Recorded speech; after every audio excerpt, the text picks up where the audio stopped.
down, nail it down. It's another tick box, isn't it? Yeah. Have you done your abseiling? No, it's very. I can't think. I bet Dory's really looking forward to it. Oh, I think Dory is. I keep forgetting about it. Oh, sorry. I hope you've got a few tenors lined up. I mean, I'll be all right because I'm with Wendy, so she's We'll done all this sort of thing before, but I've not even abseiled down the step. Does that mean you're going to hold hands as you jump off? We're all doing it at the same time. Yeah. Oh, right. We're the puffins, aren't we? We're the puffins. Oh my God. I reckon Rachel should go in the middle and me and you should hold one each hand. Yes. Well, half of me thinks I wish I did these sort of things, and half of me thinks I'd rather watch. I admire you for doing it. It's brilliant. Yeah, that's why it's good we're doing it all together. Then we can have a laugh and I still think she'll be terrified, but at least we're all together. I bet you'll be bloody terrified too. It's just that you're used to being terrified. I will. Yeah, I just love doing those things. I don't know what's wrong with me. Do you know, Wendy? One thing that struck me the other day, I was thinking. Dare I say it? I was thinking about you, and I know I shouldn't do it, but there we are. And I remember you saying not all that long ago on a Zoom that when you were, or maybe you'd written it, I can't remember, but when you worked before this dementia thing came along, you were quite a quiet sort of person. I was. And perhaps introverted even. My girls were, I was totally introvert. It's my girls that know how different I am. Yeah. They're still staggered by this. You know, as I always say it, they call me the gregarious alien that suddenly appeared. That is the title for this Zoom. I tell you. Gregarious alien. Gregarious alien. It is because I am so different.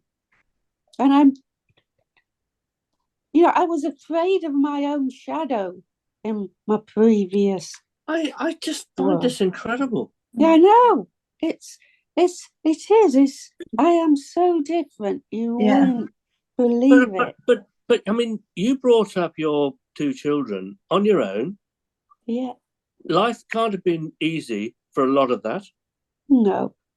But I was very resilient then. And I'm very resilient now. And I say I just let go of all my fears when I face dementia. Yeah. You know, I know you say, Gail, it's the opposite, don't you? Total opposite for me. Yeah. I'm struggling so badly with anxiety at the moment. Really? Yeah. I don't want to go anywhere different. Yeah.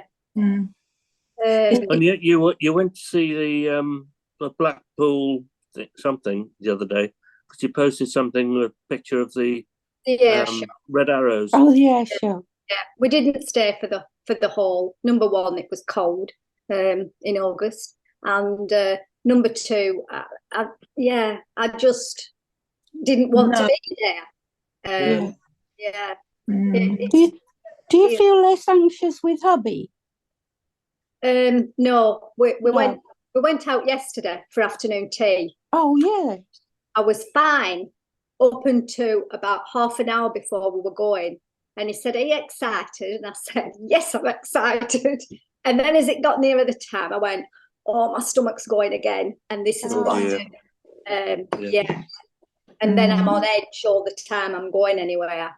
So what, I mean, I'm not going to try and be your psychoanalyst, but what is it that sort of you feel anxious about? Everything, I think, at the moment. No, but to take that example going out to tea yesterday? Yeah, somewhere new. Right. I had been before, but I hadn't been for afternoon tea. We'd been for a walk around the grounds. It was It was a castle, was it? It's an old hall at Lytham. Yeah. Wow. Oh, Lytham. Lytham Hall. Yeah. Yeah. It's lovely.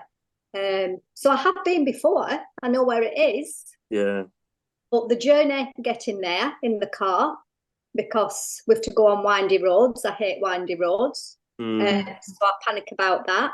And then we get there and I know I'm going to be eating something that I've never eaten before. And this is a problem. What, white sliced bread? White sliced bread with cake. Mr. Kipling cakes. Which they all look lovely. But then I start picking at everything and I'm saying to hubby, what's on that sandwich there?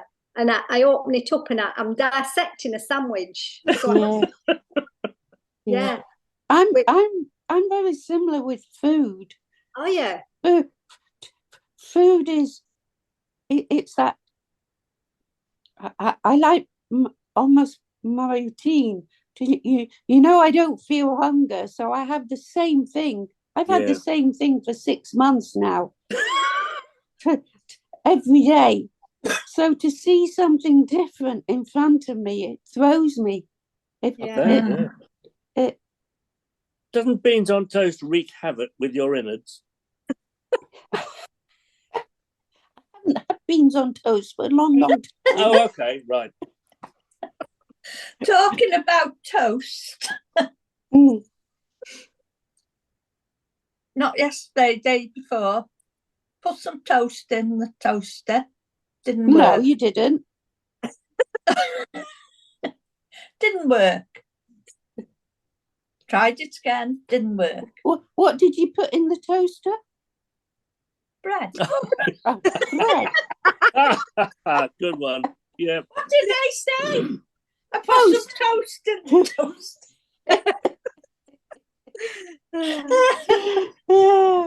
Hey-ho. So what are we going to do about your anxiety, Gail?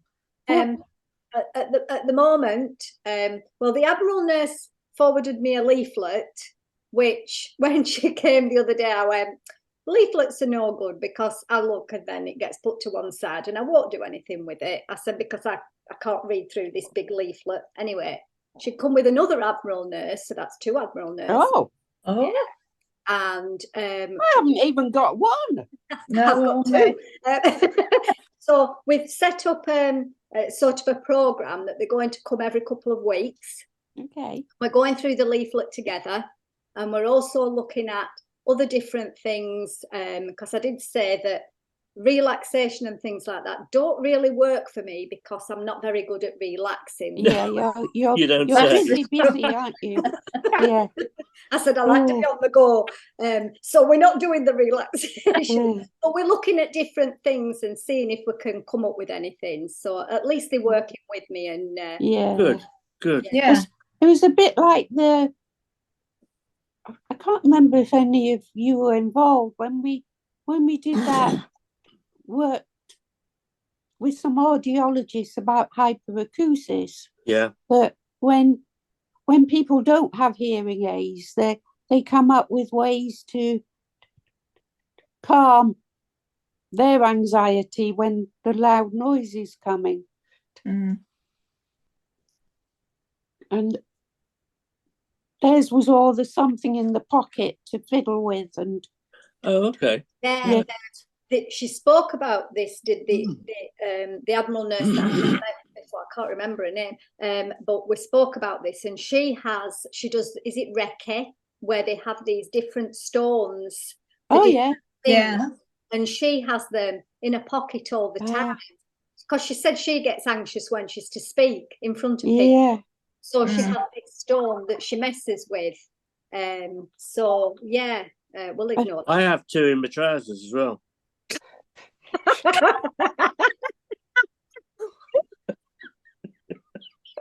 George, did somebody speak?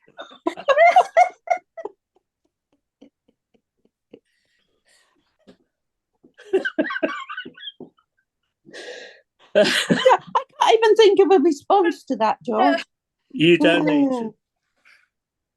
But also, Gail, They get very little use. Oh, dear me. also, Gail, we'll just ignore the pink in the corner. the spray of perfume on your handkerchief in your pocket. Yeah, I've heard of that one. Yeah, to breathe in. Yeah, it was something that you really like. Something that you really like. Yeah. The smell of. That can often work for some people as well. You know, even if it's, I don't know, the smell of Toby. You know, it's whatever. Yeah. Really, you know, it's makes you smile. It's quite a coincidence that you've talked about that, Gail, because I have found myself this month also feeling at times a bit anxious. I mean, hence that blog I wrote about feelings of mortality, which are certainly with me. Yeah. But I mean, yesterday, I suppose the trouble with August is that not much goes on in August. And I think all of us are so used to doing stuff all the time. Suddenly our diaries are empty. And we think, what the heck am I going to do? Yeah. And you know, and yesterday I was, Jane drove me to the hospital for a colorectal consultation. Oh, lovely. Yeah, I know, but there was no rectal examination, I'm glad to say. Anyway, on the way, I suddenly began to feel terribly anxious. Not about the appointment, but about being away from home. Yeah. I thought, and I've been thinking this recently, I'm becoming a bit too isolated at home. Yeah. And finding that I'm losing the confidence maybe to go out. I still go for a walk with the dog, but it's the same place every day. And I still go to the pharmacy in the sort of local little town for my pills once a week. But other than that, I mean, I was okay later, but for about 5 or 10 minutes, I felt very odd. Yeah. It's a terrible thing to feel. I only get it where after 3 days away, and then I have to get home. Yeah. But what it must feel like at the time, you know, when like you and Gail describe, it must be so disturbing almost. I can't think of another word. Yeah. It is for me, because I'm so used to, before dementia, I was always out and about. I'd drive here, there, and everywhere, and it would bother me. And now I'm finding myself, I think I'm nervous driving as well now, which makes it worse. So places where I'm used to, like the nature reserve, the park, the zoo, because I go there every week, I'm fine. But you asked me to go somewhere else, and I physically can't do it. I make myself ill before I go. And then I can't eat for 24 hours. Oh, goodness. It's, so it's not very nice. No. I take to have that. I don't know if George and Dory know that we're meeting on Saturday. We are. Me and Gail are meeting. I thought you meant us four. I thought. Wow, if only. No, Dory, didn't ask us. Yeah. You don't like Blackpool, George? Well, that's true enough, but I've never been there. Oh, there you go. Well, we're but meeting why break up the habit of a lifetime? Where Gail lives. So. Oh, that'd be brilliant. But you mustn't. I'm thinking now, I don't want to make you anxious about anything. So you've got to tell me. The The thing is, Wendy, I have to carry on doing it. This is me. I can't just stop. I've got to carry on. Even if it makes me ill, I will carry on doing it. Like going on the train the other day. I'm pushing myself all the time. How did that go eventually? Because your first train was cancelled, wasn't it? Oh, yeah. I mean, a nightmare. The first time I've actually done it from start to finish. The first time on your train on your own, you and that courage, and then it's cancelled. That was I'll do it. It was like a spur of the moment decision. I'm going to do it, because if I think about it, then I won't do it, because I get myself all anxious.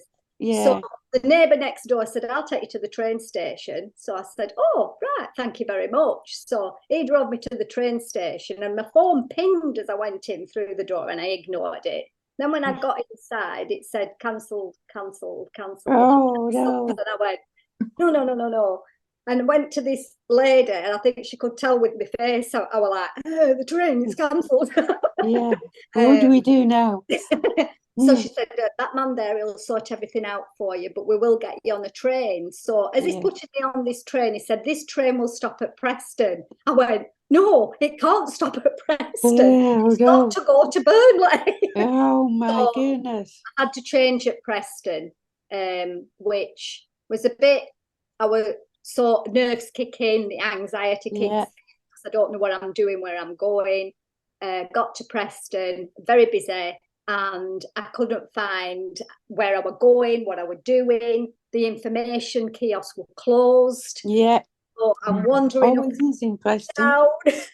Anyway, I found a man, and he just said, there's a train that leaves in an hour that goes to Burnley. And I said, all right, fair enough. I thought I'll just have to wait. And then he said, but if you want to go to a different station, which is at the other side of Burnley, you can get on that train. And I went, oh, he said, that leaves now. I said, which station does it go in? So he just said, Burnley Central. I said, that is fine, because my daughter's picking me up. So I went into Burnley Central. So it went okay. But coming home, I have to be at the station way before time, because the anxiety, I need to be there. So my daughter's going, Mum, you've got half an hour yet. I said, half an hour to you is fine. Half an hour to me is not. I said, we have to go. And my other daughter said, Mum's getting worked up. Get her to the station. Get her out. Get her out. Get rid of her. I always like to be at the station an hour before my train, because I find out what platform the train's running, and then I go and have a coffee, and I can relax, because I know where I'm going. I always get there mega early. Because I have a habit, and I have had it all my life, I think, of thinking I know where I'm going, and thinking I know how to get there, and just ignoring, not checking, not just ignoring things and going, and finding I've got it entirely wrong. I remember the first time I took my first accountancy exam, I had to go to a particular place on something like Balsall Heath Road or something in Birmingham, and there were two venues, one for people with names starting A to N or something, and the other place, which was about a quarter of a mile away, starting for the rest of us. I went to the wrong one, of course. So then I had to turn around, run to the other one for a hot day, knowing that I couldn't damn well answer most of the questions anyway. And I was in a state. Arrived late, etc., etc. Needless to say, I did not do very well, but that was for lots of reasons. But it's amazing what we put ourselves through, isn't it? Just to carry on. You know, lots of other people do just give up. Yeah, and that's what worries me. Always at the back of my mind, I'm thinking, it is me. I've got to keep going, because otherwise I won't do anything. And I'll just become a vegetable again. Not again. I think this is why I craft all the time. It's giving me something to do. I need a bigger craft room. Your crafting, Gail, has just got onto another amazing. scale. It is absolutely amazing what you're doing now.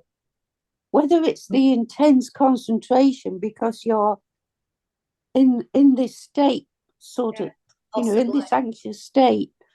I don't know, but what you're doing is just on another.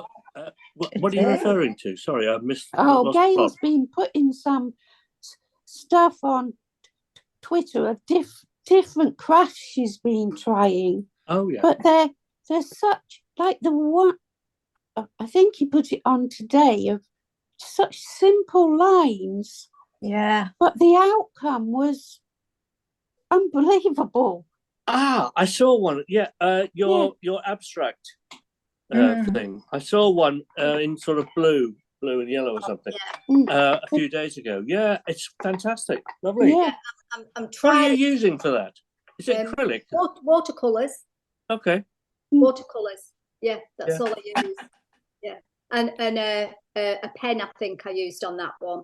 I started drawing a lot with pens. Pushing myself. As in coloured pens. Permanent markers. And white gel pens. I was going to ask you about that. Absolutely brilliant, George. Must try it. Fantastic. The outcomes are amazing. Your outcomes are amazing, Gail. Yeah. I'm pushing myself every single day. Wow. What's it called again? Echinacea. Echinacea. Yeah. You have to, it takes a long time because you've got to show every single stroke to get the effect. Yeah. I find it so relaxing. I was going to say, I bet you've got no anxiety whatsoever while you're doing all that. No. Wow. Good point. I've given myself, it's like I must do a craft every single day, whether it's just a quick sketch, whether it's just a watercolour, whether, I must do something every single day. So every day, craft. That was the simple one that I did this. Oh, yeah. Those simple lines, but the face. Yeah. What's George got? Oh my goodness, George, that's amazing. Yesterday. Wow. That's lovely. That's so lovely, George. Gorgeous. Like you, Gail, I do a painting a day. I have to. Yeah. I'm going to show you what I do a day. I'll go and get it. Well, mine are always my photos every day. Yes. I'm not talented like you lot. Yeah. But we all do amazing things when you think about it. Yeah, we do. Really, And yet, I'm sure there are a lot of other people out there who do amazing things, but no one knows about. Right. Yeah. And there are even more people who could do amazing things. Yeah. What's that? A sock? A sock. Oh, my goodness. Am I right in thinking socks are incredibly difficult to knit? Yes. They are. And I've just got to the toes now. It'll be bloody uncomfortable with those pieces of things sticking them. And then I've got to do the other one to match. Oh my goodness. It's very difficult.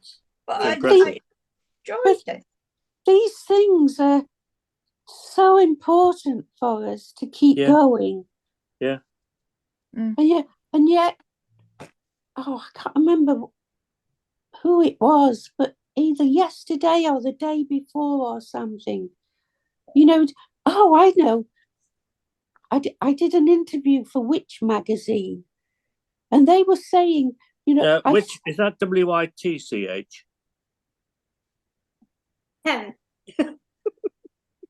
I'll carry on, shall I? Yes. I'll carry on. I've started, so I'll carry on.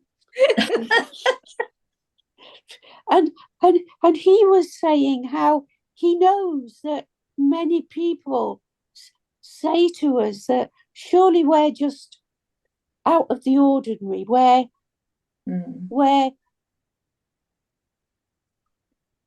unique in people with dementia, and I was saying to him, but it's the people that the people that you surround yourself with make you believing yourself to do something else.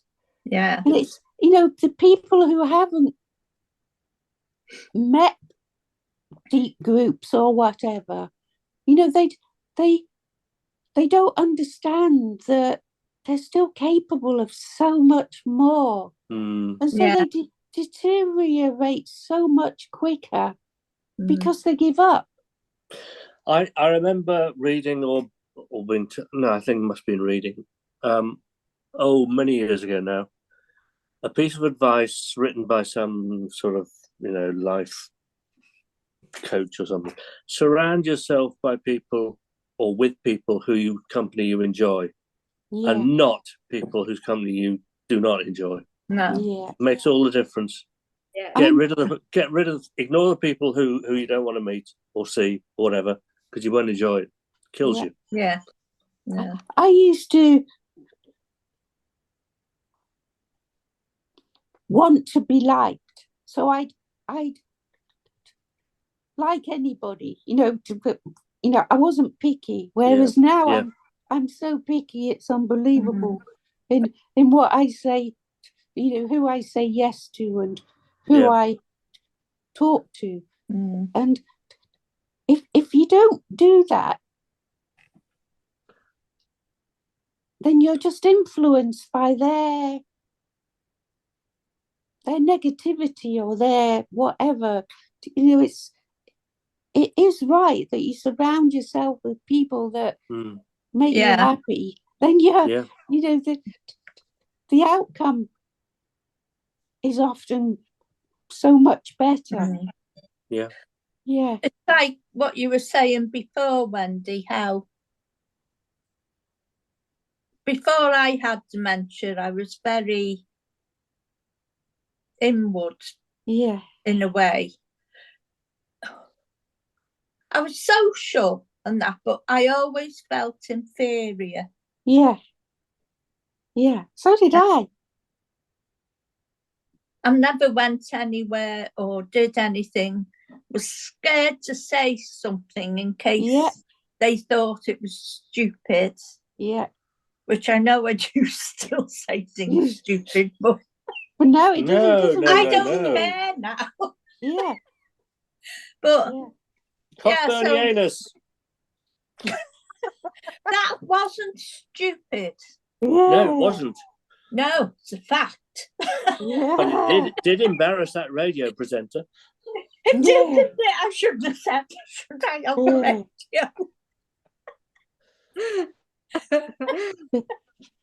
But it's so true. Yeah. Now, I know you're not going to believe this because people don't usually, but I have suffered all my life from terrible anxiety, terrible lack of self-confidence, and I've had to fight it all the time. Yeah. And it is literally biologically destroying my body. That's why I've got so many illnesses. I have no doubt at all. And it just comes from childhood stuff. Which I'm not going to go into now, but I've mentioned previously. And I'm even yesterday when I went to see this bloody colorectal surgeon guy, and he was a bit sort of quick and short, and I mean not physically short with his words, and gave me the distinctive feeling that actually I shouldn't have been in front of him, and the GP shouldn't have referred me, because actually, come on, you just had constipation for a while, that sort of stuff. And I came away, and I'm still thinking about it, thinking, oh my God, he thought I shouldn't have been there. He thought I was wasting his time. And some people just it doesn't have any effect on. It always has an effect on me. Yeah. And it makes me worry and anxious. I was talking to Franny about sleep. Oh, yeah. And she's on, because we were saying we sleep well, but we have very vivid. Oh, dreams. Yeah. And we're both on the same medication for epileptic. Oh, yeah. Absences, not seizures. Yeah. And she said she spoke to quite a few people who's on the same medication, they have these very vivid. You wake up and you can't shake it off. Yeah. Yeah, it takes hours sometimes. Yeah. I don't need a drug for that. That happens without any drugs for me. Really? You have a lot of vivid dreams? Oh, absolutely. Yeah. I even remember this morning's one. It's always if I go back to sleep.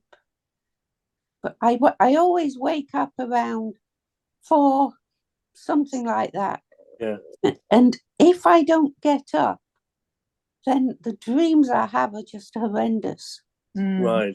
So I almost make myself get up at stupid o'clock just to stop them playing with my head. Yeah. I was asking my local deep group just last week on Zoom about how they slept, because one of the projects I'm involved with, looking at sleep, they wanted to do a newsletter including some comments about how people find sleeping with dementia, and I, I told them about mine, which is very much like you all have, which is quite interrupted and with a lot of very vivid dreams, and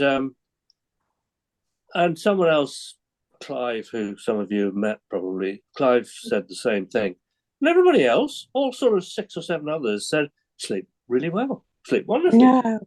And I thought, oh shit, I thought most people didn't sleep with dementia, but I don't know. Anyway,